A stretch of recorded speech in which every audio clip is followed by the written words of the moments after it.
If you've been making beats for any length of time, I want you to ask yourself a serious question. How many hours have you spent watching other producers make music compared to how many hours you spent actually making it yourself? And before you get defensive, I'm not saying tutorials are bad. I'm not saying education is bad. What I'm saying is that the music production space on YouTube has created something a lot of people don't want to talk about. It has created a generation of producers who are dependent on tutorials. People who can watch a producer make fire beats for 3 hours straight, but can't sit down for 30 minutes and experiment on their own. People who need someone else to show them every step before they feel comfortable trying anything.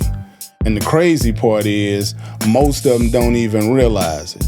So today I want to talk about how the music production space on YouTube created this problem, why it's happening, and why some of the people might be stuck in an endless loop of learning without ever actually developing your own musical abilities.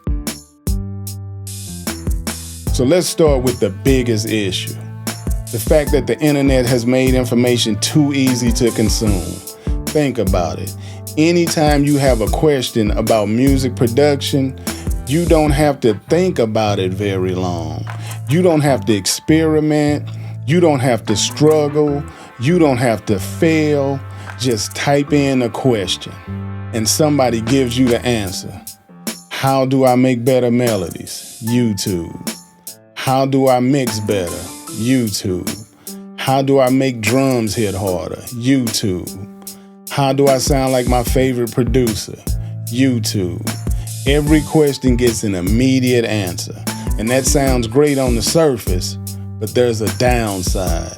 When you never have to figure things out for yourself, you never develop the skill of figuring things out for yourself. You become dependent on other people's thinking.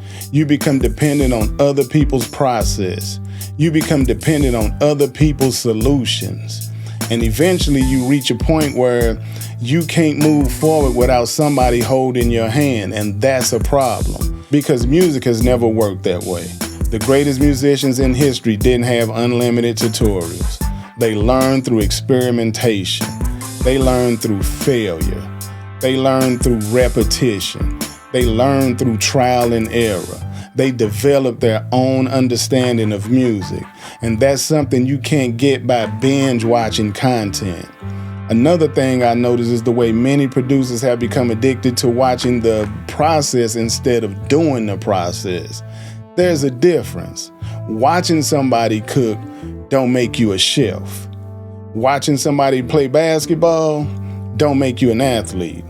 And watching somebody make beats definitely don't make you a producer. Yet some people spend hours every single day watching producers work. They know every producer's template. They know every producer's plug-in. They know every producer's drum kit. They know every producer's shortcuts, but they don't know their own. They know how everybody else make music, but they haven't developed their own method. They haven't developed their own sound. They haven't developed their own creative process. And that's because watching feels like progress, but it ain't always progress. Sometimes it's just entertainment disguised as progress, and that's the hard truth. Because a lot of music production content isn't really designed to make you better. It's designed to keep you watching. Think about it. YouTube rewards attention, not results. A creator gets rewarded when you click, when you watch, when you stay engaged. The platform does not care whether you actually make music afterwards. So what happens? Producers start making content that gets more clicks, more hacks, more secrets, more shortcuts, more do this one thing, more you're making this mistake, more nobody talks about this, and before you know it, you chasing the next video instead of chasing musical improvement. You become a consumer of information instead of creator of music. Another reason this happens is because tutorials remove risk, and humans love avoiding risk. Let's be honest. It's easier to watch a video than sit down and create something bad. It's easier to watch somebody else fail than to fail yourself. It's easier to collect information than to apply it. Because application requires vulnerability. Application requires mistakes. Application requires accepting that you might not be as good as you think you are yet. A lot of producers are actually stuck in the learning mode because it feels safer than creation mode. If you're always learning, you never have to test your abilities. If you're always watching tutorials, you never have to find out what you can actually do on your own. And that's the comfortable part, but it's also limiting. The thing that really changed my perspective was realizing that information is not the same as skill. You can know every scale, every chord, every mixing technique, every production tip, and still not be able to make great music. Because music is a practical skill. You have to do it over and over and over again. There's no way around that. No video can replace repetition. No video can replace experience.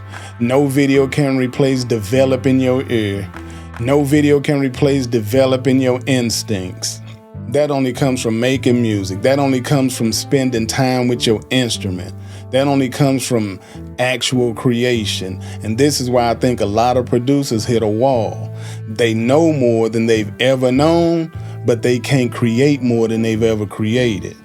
Their knowledge increases, but their skill stays the same because they're spending more time learning than doing. So what's the solution? The solution isn't to stop learning. The solution is to change the ratio. For every hour that you watch of tutorials, spend multiple hours applying what you learned. If you watch a video about chord progressions, turn off YouTube and make 10 chord progressions. If you watch a video about drum programming, go program drums. If you watch a video about mixing, just open a session and start mixing. Don't just consume information. You gotta use it, test it, break it, experiment with it, and make it your own. That's how learning really happens. And at the end of the day, the music production space on YouTube isn't good or bad. It's a tool. The question is, how do you use it? Do you use it to support your music making, or has it replaced your music making? Because there's a big difference. The producers who grow the most aren't necessarily ones who watch the most videos. They're the ones who spend the most time actually making music.